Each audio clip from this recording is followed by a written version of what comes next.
Yes, we have been talking about it for weeks here on Oklahoma Chronicle. Investing in an effort to boost our kids' reading skills. The idea is to follow in the footsteps of a state like Mississippi, which turned its literacy scores upside down in a good way, using reading specialists, extra training for teachers, frequent checkpoints, even keeping kids back a year if they are not where they need to be. Some parts are controversial, all of it is expensive. And today we're talking about the legislation now moving through the state capitol and how Republican lawmakers say they plan to pay for it. We're joined today by the chair of the Senate Education Committee, Edmond Senator Adam Pugh. Thanks so much for being here. Hey, Evan, thanks for having me again. Yeah, no, Appreciate thanks for it. coming back so soon. So last time you were here, we were talking about the potential of this legislation, the real investment ahead of you as we talked about boosting these literacy scores, which are not good in Oklahoma right now. Now we have a bill on the table. It's an expensive plan, $254 million. And that's the total plan. That's the total over multiple years? Or? No, that would be a continuing investment, but 1 year. The reading initiative specifically, I'm asking for an additional $50 million. Okay, on top of that. Yeah. So, and we'll talk about the money part of that here, because that has been a bit controversial. A lot of people asking questions about that, worried about money coming out of the teacher retirement system. But let's talk about the plan that we ended up settling on, and because you wanted to go big. Right. There's only so much you can do. Right. So what are we putting this money towards? Yeah, I think it's really important that no matter what we do, it has to start with an investment in the teacher. You know, outside the family, it's the most important thing that's happening to a child's educational journey is having a great teacher in front of the classroom. But to do that right, it's expensive.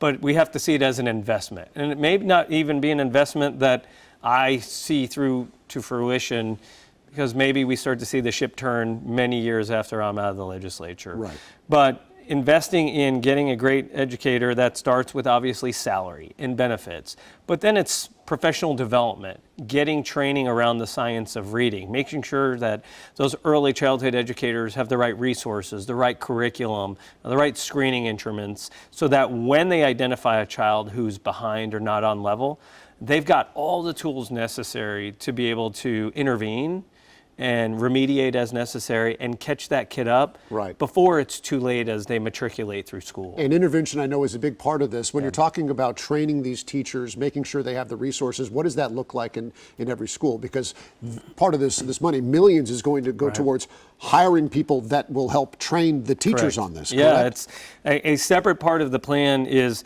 having the literacy coaches at the State Department. So we've been doing that now. We've scaled that up to 12 literacy coaches at the State Department. They're commonly referred to as the HEROES Literacy Instructional Team. Right. And they are in 132 schools now, but they need more funding in order to be able to scale, hire more. And we want to do it responsibly, because the worst thing to do would be that the State Department starts cannibalizing reading specialists from districts, because now you're solving one problem and creating another. Sure. So we're working at the same time with the State Department to scale those literacy coaches while also providing for the professional development and the reading specialists at every elementary site across the state. Right. So what other things are we getting here when it comes to boosting these kids' abilities? So we're working to align our teacher prep program. So our colleges of education around our public universities that produce our teacher pipeline, we need to align what those teacher candidates are learning. So when they're coming out of college, they're ready to teach the way that you and the State Department of Education want reading to be taught. Yeah. The issue of holding a child back after the third grade if they are not anywhere near where they need to be, that has been testy for a number of people. Yes. I know some Democrats have really pushed back against this. Why is that a key component of this? And how do we know that when we are holding a child back, it's only as a last case scenario, and that there has already been plenty of material and effort and options for the child before that? Yeah, I mean, you kind of answered the question for me. Because, it's to break glass in case of emergency scenario. Okay. But if we get everything else right early, kindergarten, first grade, where we are able to identify who those students are and where their needs are, and we get that first line of instruction correct, you know, that is the last resort. The problem is, when I talk to the State Department, given the number of exemptions and the rollback that had happened over a number of years, 7% of all kids who should have been retained have been, which means that in some future grades, fourth grade and beyond, 93% of the kids who should have been retained at third grade have been allowed to continue on. And what happens is the longer they go, they actually fall further behind. It's not like you're Right. always just 1 year behind. Slowly you fall so far behind, it just takes additional resources. It puts a strain on the system. And you're picking third grade for a reason, because after that they say, Right. learn to read, then read to learn. That's Then right. after that point, the things that you're learning in school become more complicated. Yeah. You have to have those skills, otherwise. And our standards reflect that. Even Okay. in our standards, kind of post third grade is really the inflection point, Okay. where it starts to change, and you'll see the rigor where children are having to be able to absorb content and be able to read it and understand it. And that reading comprehension is so important.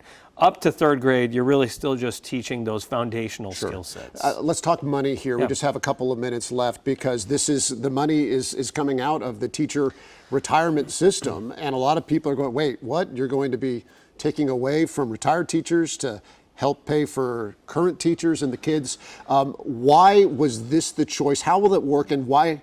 Because you're saying it's not going to impact the retired teachers, but a lot of people look at that like, you pull $200 million a year out of that system. How does that not impact it?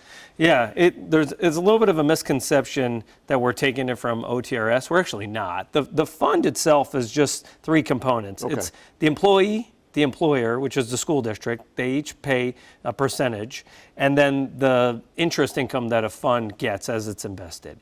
The state, after years of mismanagement, where COLAs were given and they weren't funded, et cetera, we were 36% funded. Right, you had to supercharge So the state funding. has put in other tax revenue to catch that fund up. So we're pulling back on that. So it's just part pulling of back it? the state portion. So we're not taking from the teachers' investment, the school district's match, or the interest. And it's, I would say, it's an idea because we're in a tough budget year. I mean, as I mentioned before we came on the show, we've got just over $11 billion of certified revenue, but we have a $12.3 billion budget. And so we already have a structural deficit in our recurring cash.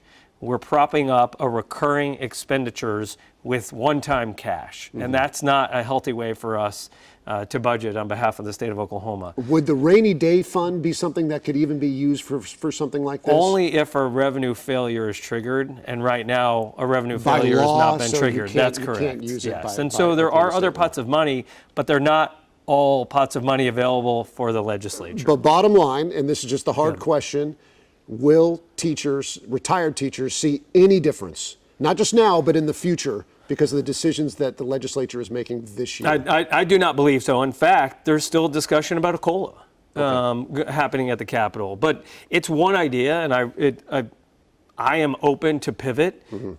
It's a tough budget year, and I want to make investments in these initiatives, including teacher pay raises, but we've got to be able to come up with some solutions on how we balance our budget. Senator Adam Pugh joining us here today. Thanks so much, Senator, Yeah, for being my with pleasure. us. We Thanks, appreciate Evan. the time.